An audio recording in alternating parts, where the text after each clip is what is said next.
think there's any possible connection between this phenomena and reincarnation? And what? Reincarnation.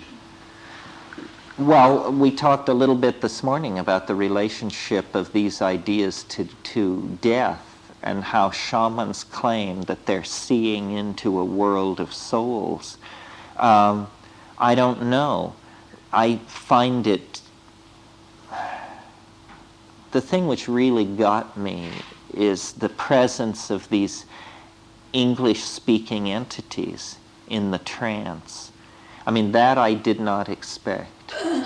From Jung and from Freud, you expect residual memories, but not these entities, these beings.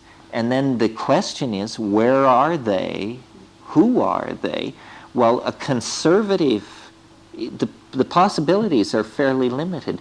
They are either dead people, because they are clearly more like people than like animals. They, after all, speak and communicate and have intentionality in a purely intellectual realm. So that means they're like people, but they're not like anybody you've ever seen. So are they dead people? That's one possibility. Or are they extraterrestrials? Well, that's another possibility, but the problem is we've never seen an extraterrestrial. We've got dead people all over the place. We know that they're dead people, but we don't know if anything survives bodily death. Well, then the other source is, are they from the future? Are they future people? We see people now, so we can extrapolate there must be people in the future. They might be different from us. Perhaps they could come back. So those are the fairly uncomfortable and limited choices. They're either an advanced state of humanity, they're the souls of the dead, or they're some kind of extraterrestrial dwellers in a parallel continuum. Well, now, you're supposed to generate hypotheses conservatively. That means that the dead lead by a mile, just by logical deduction. So the strangest hypothesis turns out to be the most likely, that these are the souls of the dead, and it's possible that reincarnation is something where at a certain point in historical time we find out about it. We learn literally the secrets of death. I mean, this would be big news. It would be quite a surprise to the forward thrust of scientific rationalism if what it was going to lead to was opening a communication line to the ancestors. Right. I just wanted to add here about the Peyote Church because it seems to really fit. And I had questions about initiation because I think that's really missing in a lot of this use of material. I just wanted to share one vision I had in peyote during my ceremony, and that was there was a feeling inside my body that something was going up and down my spine, or something was moving around. And when I closed my eyes, there was a bird flying around inside my body. And as I got deeper into it, there was a flock, and then there was a lake, and then there was forests, and then I started crying because it was just very pristine and beautiful. And it got wider and wider in there, and other species that are now extinct started appearing and saying, "Don't worry, we've all gone inside." Which was like really too much for me to take, because it was really a sense of what these Indian people have been teaching me in the past 10 years, is that the ancestors do exist. Death is simply taking off masks, and that they do come and teach, and that they do live inside, and that there is and has been and always will be a way of communicating to the past, our past, since we have time in this linear way. To ask for information on that, and I'm real interested in just again asking about initiation, in the sense that I feel that a lot of the things that's missing here is the context of a circle of people who are committed to ceremony, which is historically and otherwise really the setting that gives us the return to that state you were talking about earlier, which was that group consensus sense of support and love and sharing, the clan, the tribe, and everything. Do you see, for instance, use of psychedelics moving in a ceremonial or ritual fashion in a way of creating new ways of coming together as people that heal that circle of the shield. Well, where it's most enduring, I think this is how it ends up being done. People do the work on their own, but then they tend to form into circles. This is how I think the serious psychedelic voyaging gets done, because the circle gives people permission and courage. If we had an unbroken cultural tradition, we would be initiated by master shamans. As it is, we've had to sort of reinvent the whole of the world's oldest religion. And we haven't done that bad a job. I mean, we shouldn't feel that we have to fault ourselves. The anthropological literature of the world is vast, and if you spend time with it, you will know more about these things on a certain level than most people in a traditional culture. It was very interesting being in the Amazon. You would go with the people and they would show you their plants, and it might come up that you would say, did you know that the Conibo, who live 50 miles away from you, also use this plant and they call it X? And they would just be astonished. Say, how do you know this? Well, you couldn't explain that you had read it in a Harvard Museum botanical leaflet, but that was how you knew it. You knew it because you'd done your homework. So what they had was tremendous vertical initiation into one culture. But what you can bring to this that is very useful and respected is a tremendous general knowledge about this. Say, well, did you know that in Africa people use this same plant and they do it like this? Or did you know that in Indonesia similar practices are going on? And so we've reconstructed a shamanism. But from then spending time with ayahuasqueros in the Amazon and other kinds of shamans in other places, I really see that it wasn't as formal as we thought. There are rituals and songs and techniques, but the spirit of shamanism is open-minded and open-ended. And these people are really doing this out of curiosity to find out the mythological structures created by any kind of shamanic system are largely for the consumption of the client, not the shaman.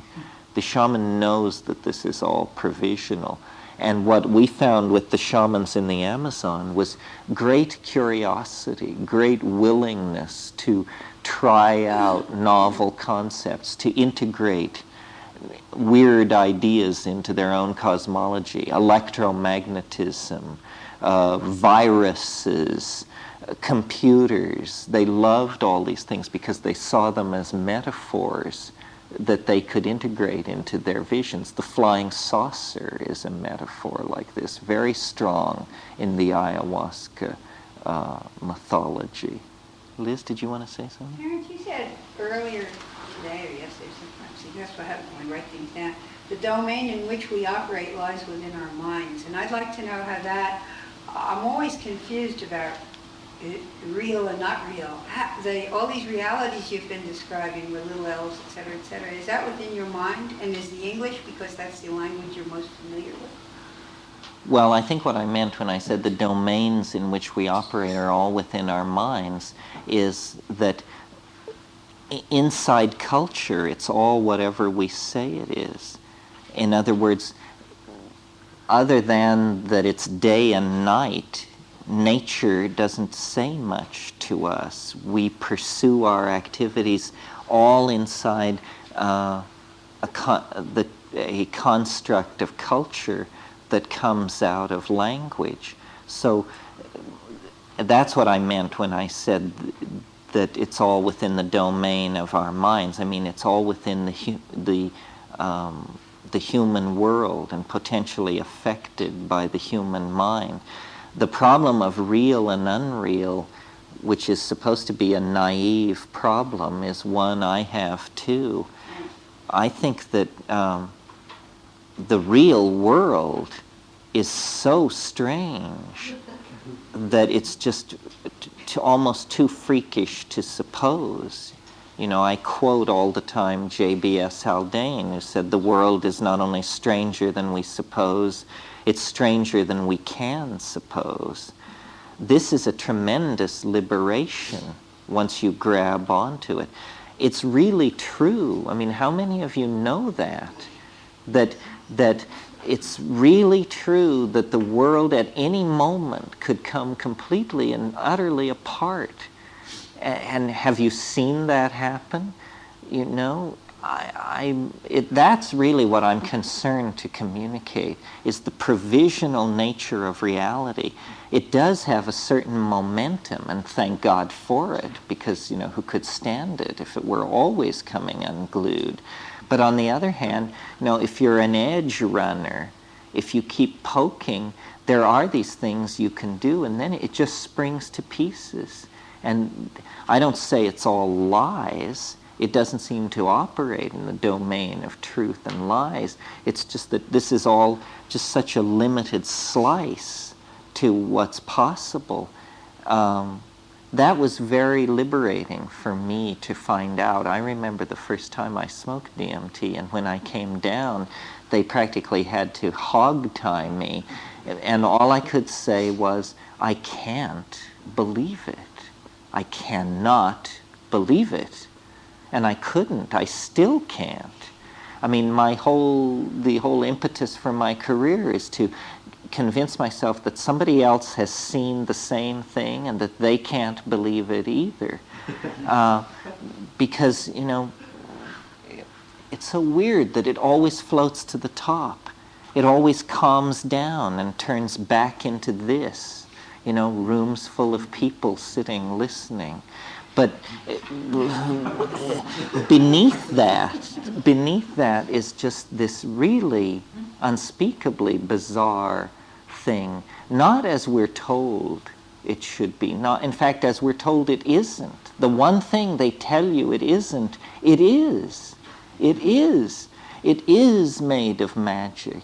Anything can happen. I mean, to have elves by the thousands pouring into your apartment, how can a rational, what is a person to do with that?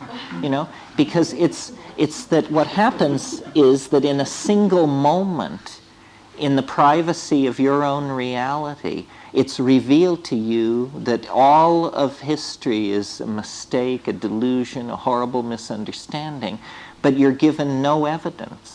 Only the conviction that this is so. And then you're set down among your fellows, and they don't know what you're talking about, can't understand why you've become so agitated and addled. And I think this is what we all as psychedelic people live with. And we suspect each other. We can't be sure that anybody has ever really seen the true naked heart of the stone but ourselves. And so then it's this tremendous catalyst to language, to try and build metaphors, to try and get the nod of recognition so that we are satisfied. It's not really stranger than the real world, would you say?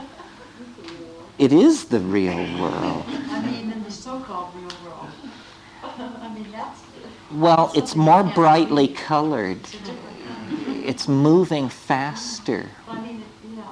Why is it so brightly colored? Why is it moving faster?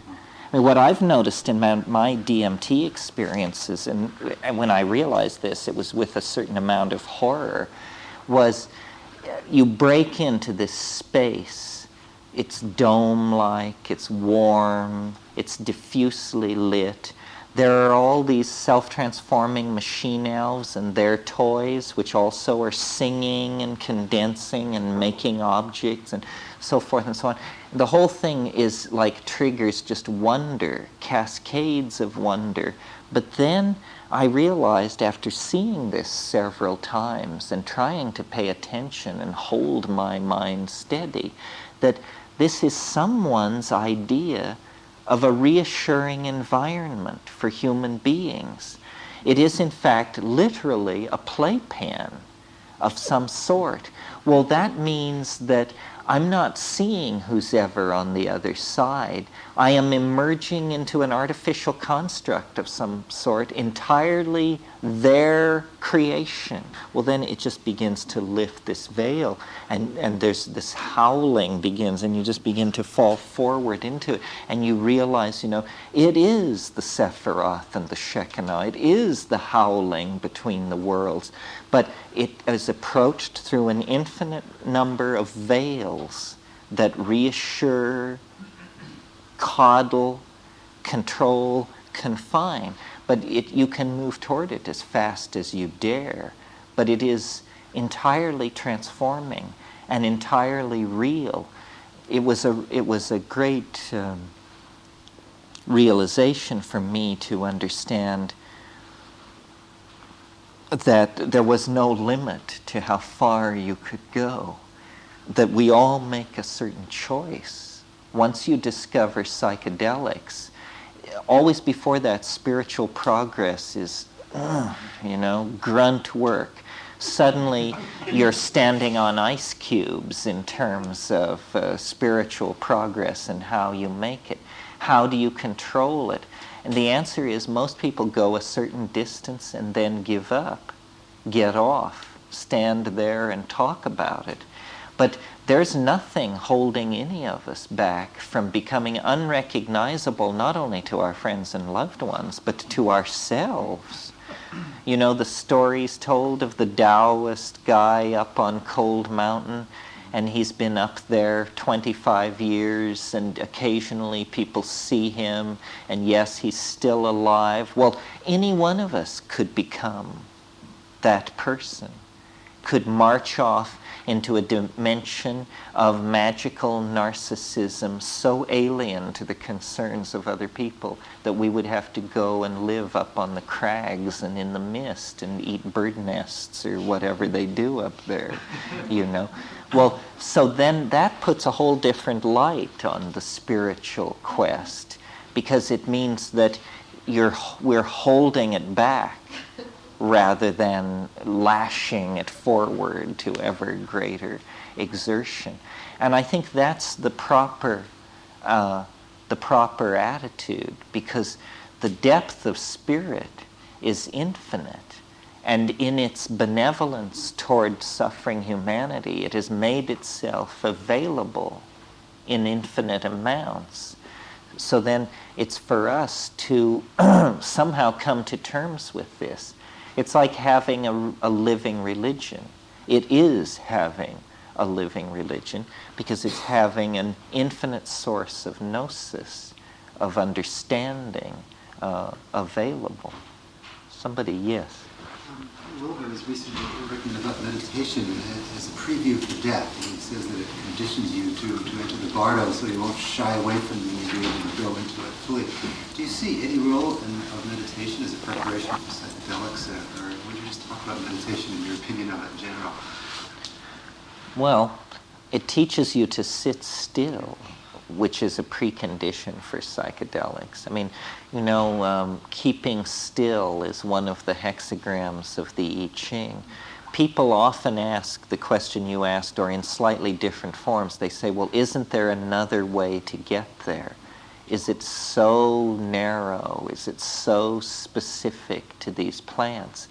And, the truth is, I don't know. I'm not an expert. All I know is based on my experience. In my experience, these things can only be approached this way, and who would want to approach them any other way? I mean, we don't want this to become so generalized that by closing your eyes and ripping off a few Om Tat Sats, you fall into the kind of states I'm talking about. I mean, that would be extremely unwelcome and nearly pathological.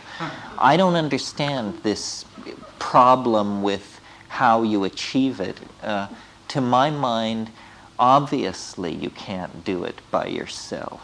Obviously you can't do it on the natch because it's a meeting with another entity. There has to be an other, and it has to be objectified, even if it's as a plant or a mushroom. So basically how I read these meditation texts is They teach you about psychological phenomena. They teach you what you may see when you close your eyes and sit for days and watch. The thing about meditation in my own experience is that it's just tremendously boring. However, everything you're doing will be very useful to you when you take a psychedelic. Then it works. Then there is this flow of imagery. I am maybe a very lumpen person, but that's all right because a lot of us are lumpen, and I wish to speak for that slice. There may be supreme aesthetes balanced on such razor's edge of metabolic peculiarity that at every moment they are at one with the mystery. But that butters no bread for the rest of us, you know. We're trying to create a kind of democratic consensus here about this stuff. And it seems to me the plants were put there for this purpose, and they achieve it so easily. I mean, I practiced yoga at times in the past and had some amount of success with triggering exotic psychological states. But they were very difficult and time-consuming, and then they always told you that wasn't what it was about anyway, and you were becoming distracted by phenomena. Well, why bridle then at just chowing down on 5 grams of mushrooms with the knowledge that, you know, you'll be fine in 12 hours? So it's really a matter of using the tools.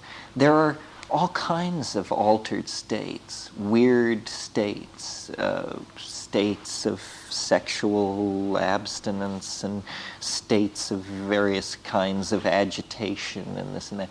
But what I'm interested in is just this very specific set of phenomena, and I don't really make any claim for it to say, you know, this is the spiritual path. I don't say that. What I say is this is the most interesting thing around. But it's very specific. For instance, I don't like drugs which mess with your mind in the sense of that distort your value assessing ability. The drug which comes to mind is ketamine. Ketamine is an extremely powerful synthetic drug that creates an experience which, if you haven't had ketamine, you don't know what this experience is. It's that specific to it. But, hell, the house could burn down around you and it would arrive as an unconfirmable rumor on the dark side of your metaphysical imagination with this stuff. I mean, you would never lift a hair, it would never enter your mind that there was a problem. Datura is like this too. Datura severely distorts reality. The day I knew that my experiments with Datura had come to an end was one day in Nepal. I was talking to a friend of mine in the market about his Datura experiments and how much he'd been taking recently. And in the course of the conversation, it came out that he thought we were in his apartment. And I realized, looking at this poor soul, that there had been severe degradation of core information processing, and that, you know, we had to get back on the wagon or we weren't going to get out of there. But so then, let me describe for a moment the state of mind on DMT is, if you keep there is a tendency to give way to absolute astonishment.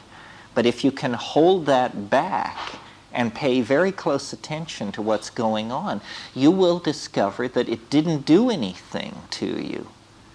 That here you are suddenly in the midst of a raging universe of hallucination, and you are you, and you are who you were before. And it has not in any way inflated, repressed, suppressed, distorted, or skewed anything. You're just saying, aha, wow, I'm really smashed.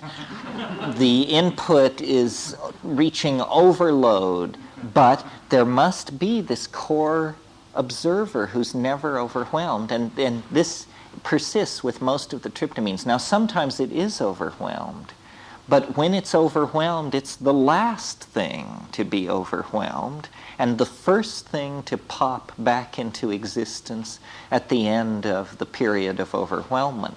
So sometimes on ayahuasca, you just lose it for a period of time, 20 minutes or something. But then you reconstruct and you're there like a little cork popping up to the top of the ocean. Say, oh, here I am. It's me again. So this is very important to be able to observe. With DMT, the reason it's so fascinating is because the input, the content, seems to be almost entirely confined to the visual cortex. It's something that you look at, and it comes toward you, and it relates to you. There is a weird distortion of body image, but it's small potatoes compared to most of what's going on.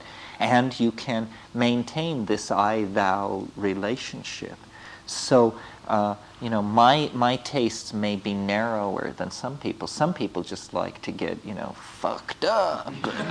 And they go one way and then another, and a few reds and a shot of this and a hit of that. And, yeah. So there's really nothing to be frightened about with the elves? I mean, it sounds like they could be demons if they want to be. And They could be. They're demonic. They've never done anything bad to me. It's that they're humor. It's like being trapped in a Bugs Bunny cartoon. I mean, we all know how funny a Bugs Bunny cartoon is, but have you noticed that the humor is all based on explosions, falling anvils, and agony? And so imagine if you were actually in a Bugs Bunny cartoon. I mean, it's a parody of that situation. I don't know. The vibe of these creatures is very strange. They're knowledge holders. Like I've often thought that what they were was meme traders, because they had the same feeling that I associated with the Indian hashish traders. They're meme traders. They are, when they spread out all this stuff in front of you and are saying, look at this, these marvelous jeweled objects, these are things they're selling. They want to trade. They're asking, what have you got? What can you show us? Your Rolex, your fountain pen, your political beliefs, your sexual orientation, what do you want to trade? And so they're sort of like cosmic pack rats. Pack rats will take something, but they always leave something. Have you ever dealt with pack rats? Oh, pack rats are fascinating because if one finds you, it will leave an object in trade for whatever it takes. And the trick is to work it your way, So you give it a paper clip, it gives you a fountain pen. And there are stories in the gold country of Colorado and California of people having relationships with pack rats where they were trading it thumbtacks and it was bringing them gold nuggets until, they had enough gold nuggets that they could leave off trading with varmints and get a life. Yes. Terence, from your experience of other cultures that use psychedelics and have used them, do they always make people kinder and gentler? Do psychedelics always make people kinder and gentler?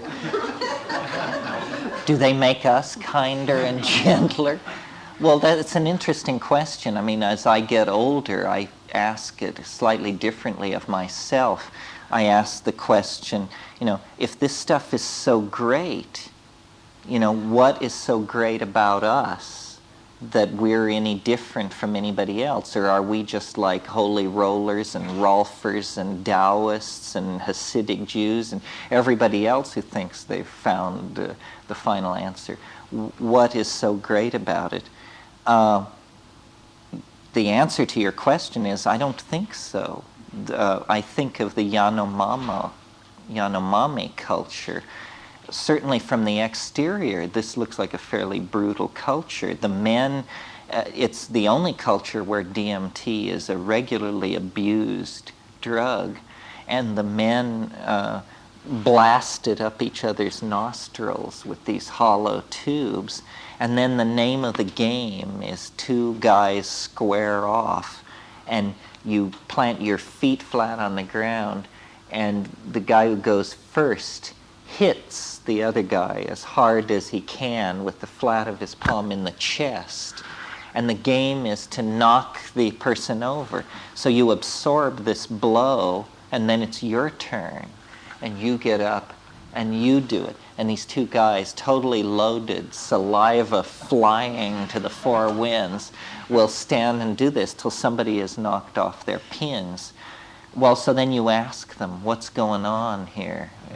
Is this like the Super Bowl? Is this fun for you guys? And they explain that they have demons that live in their chest, and they collect these demons on their psychedelic trips, and the more demons you have, the harder it is to knock you over. So they're doing this thing. But they're also lacerating each other with clubs and this sort of thing. I think that it's fouled up. I have the faith that if you have psychedelic religious ritual in combination with group sex in a small tribal group whose economy is based on nomadic pastoralism, that then it will be very, very hard for these people to maintain a neurotic lifestyle.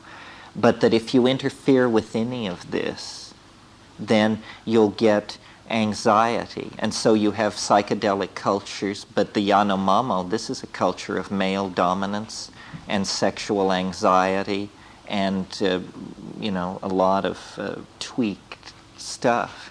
But I think that the main thing is that the cultural group must take the psychedelic frequently enough that the ego does not form, and that the specific manifestation of ego that you want to watch out for is concern for male paternity.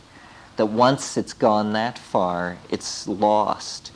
And then, because then there's male-male rivalry for women and territory. Yeah. I'd like to go back to the Irish elves for a second. My wife came across an article, she's Irish, and came across an article last year drawing a loose connection between the ancient sweat houses and possibility of seasonal ceremonial use of shrooms. And we sent you that article. I remember that I was article. wondering if you followed that up or not, in light of your having written the introduction to the reissue The of Celtic Oswald's. faith or the fairy faith in Celtic countries. Well, it would be very interesting to prove psilocybin use in ancient Ireland. That people who have been to places like Ionia and like that say they're just overrun with mushrooms. And yet it's not explicit in any Celtic source. There's a lot of psilocybe in Europe. I mean, I was surprised. I thought that it occurred rarely, and so you could make the argument that it was possibly there. But last year when I did a speaking tour of Germany, and we were from Hamburg clear down to Munich and into Switzerland, everywhere there were mushrooms. And we would talk like we're talking here and then have lunch recess, and people would come back 2 hours later with small grocery bags full of these things. Well, I don't understand the peculiar, there must be something we don't quite grok about why the mushroom image is taboo. Maybe because it looks like a penis, but that doesn't really sound right to me.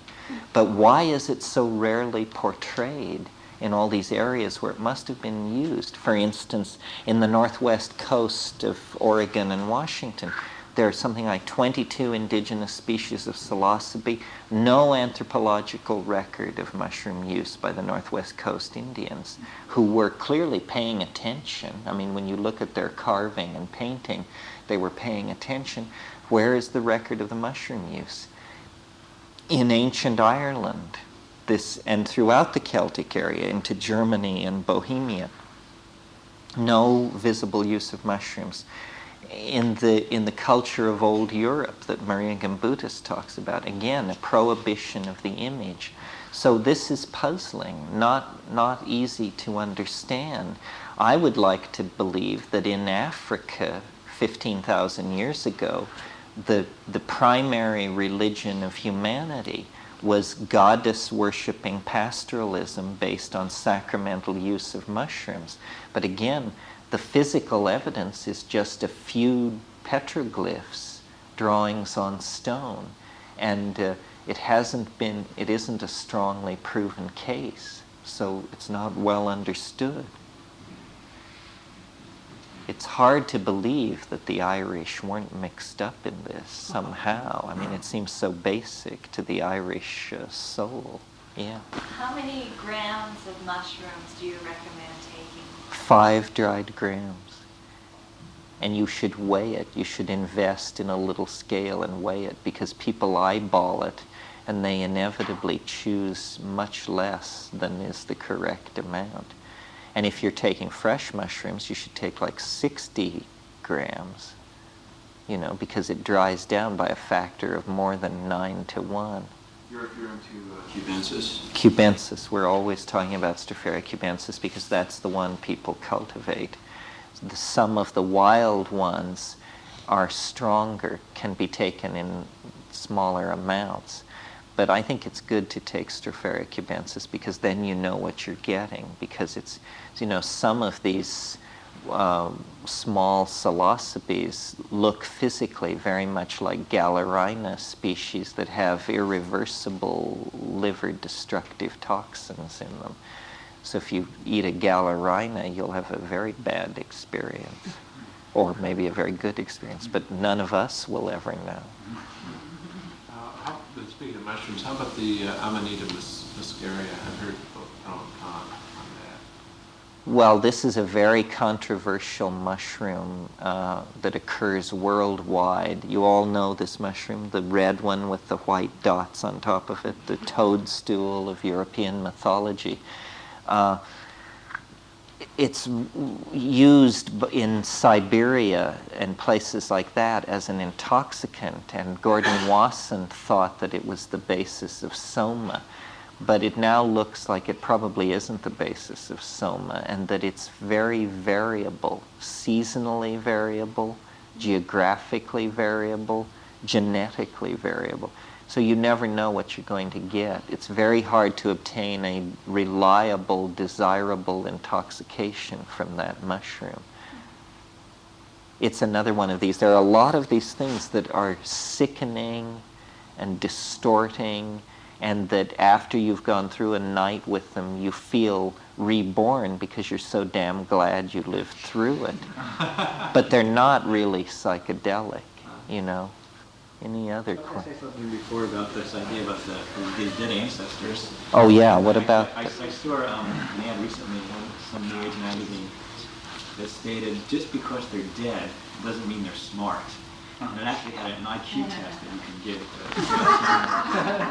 to an IQ test to your ancestors? To the entity that's being channeled. Well, that's great. We've needed that for a long time. Just the simple test for grammatical correctness would eliminate. The other thing I was going to say was that I've had some experience with ketamine, and I did not find it at all distorted my central observer self, the way you talked about Datura. And I think at the height of a DMT trip, you wouldn't be able to do much if there was a fire in the house either. I mean, when you take a psychedelic that powerful, ketamine or DMT, you make sure you put yourself in a situation where you don't have to worry about physical surroundings True. whatsoever. So. But the thing that I noticed about ketamine is the first thing that happens is you stop worrying. The very first thing, before there's any manifestation of any symptom whatsoever, you get this kind of, what the hell? And that's the sign that it's beginning, but it's also the sign that you're not paying attention like you should. The first couple of times I did it, I was profoundly scared that I was dying. And Well, I think it also depends on the dose. How much did you do? the 50 milligrams to 100 milligrams. Yeah, well, see, I didn't do it that many times, and each time I did it quite a bit. And it was reality obliterating, for sure. I've noticed that people who get into ketamine tend to dose downward rather than upward, tend to settle in somewhere around 50. And this is probably, I shouldn't even be speaking about it because I don't know what 50 is like. I know what 150 is like. What that does is hard to even bring anything back. With the DMT, the main thing is, at first you think, my God, how could anyone ever retain or remember any of this? But it's really that you have to learn to control your own astonishment, that it's like having a heart attack of wonder. And after you've had the experience 3 or 4 times, you just learn to be cool. You say, I am not going to give way to a bunch of exclamations about how amazing this is. And they tell you to do that. They say, don't start raving about how amazing it is. Pay attention to what we're doing. We know that you're blown out. We know that you're amazed. Yes, yes. Now pay attention to this. And then they try to convey this linguistic thing, this visible language. And I don't understand, what this is all about. Has this always been what they've tried to convey? Is the message always the same? Is there a new urgency about visible language? Or is it, how much of the message is already present in me? Is it a message tailored for me? Like this question of whether or not these things are ancestors. Then you get into questions like, what ancestors are they? Like, I do not feel when I break into the DMT space that this is my dead mother or my grandparents. I feel that it's more, that it's just sort of local spirits. Grandma, you became a self-transforming machine. Yes, who would have thought? A little white-haired old lady. And then sometimes I think that the reason it's so hair-raising is because the chief soul in this weird place is actually your soul. And that the hair-raising aspect is, it's not just any dead person or a dead relative, it's you dead.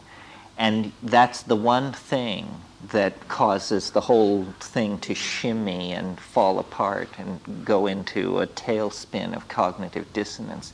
When you realize that the entity you're dealing with is yourself beyond the grave, then you just flood out in the amazement, wonder, horror, and disbelief department and lose the focus and come down.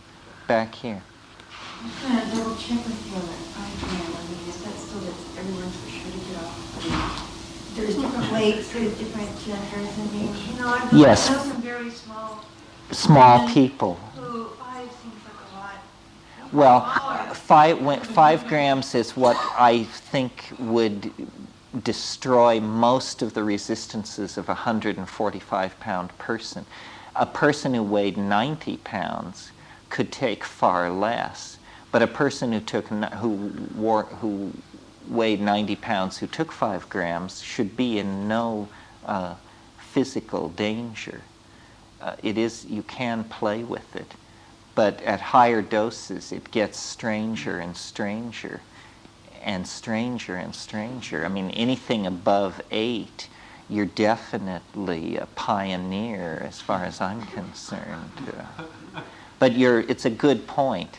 If you weigh 90 pounds, you maybe don't want to chow down on 5 grams right on the get-go.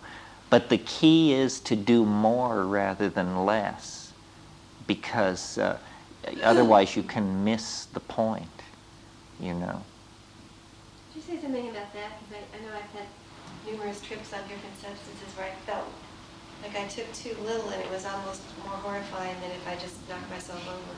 Yeah, well, I think where the trouble comes is in the subthreshold doses, where you're neither fish nor fowl, and you're thrashing around in it, and you get into these loops of psychological, abrasive psychological self-examination and stuff like that. And what you want to do is you just want to blast through all that. It's hard. Can you sing through that? Yeah, you can sing So through that's that. one of the things that you use to sing through to get through Uh-huh. that. Right. Yeah. Singing and cannabis are my techniques, and together seem to be able to move it around.